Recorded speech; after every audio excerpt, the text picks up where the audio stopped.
ஒழுங்கு நடவடிக்கை எடுக்கப்பட்டு கட்சியை விட்டு நீக்கப்படுகிறார்கள். அப்படி நீக்கப்படும் போது ஒரு சிலர்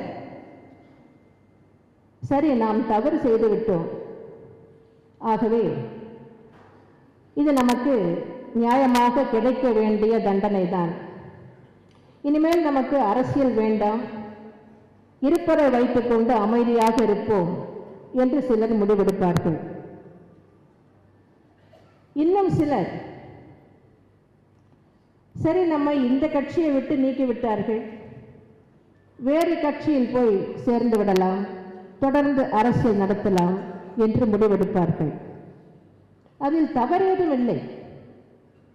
வாழ்க்கை இருக்கின்ற வரை வாழ்ந்தாக வேண்டும். ஆனால் இன்னும் சிலர் இருக்கிறார்கள், தவறு செய்து துரோகம் புரிந்து கட்சியை விட்டு நீக்கப்பட்ட பின்பும் அந்த கட்சியை சார்ந்தவர்களை விடாப்பிடியாக தொடர்பு கொண்டு நாங்கள் மீண்டும் உள்ளே சென்று விடுவோம், நாங்கள் மீண்டும் செல்வாக்குடன் இருப்போம், இப்போது எங்களை பகைத்துக் கொண்டால் நாளை நாங்கள் மீண்டும் உள்ளே சென்ற பிறகு உங்களை பழிவாங்கி விடுவோம், ஆகவே எங்களை பகைத்துக் கொள்ளாதீர்கள் என்று சொல்பவர்களும் உண்டு.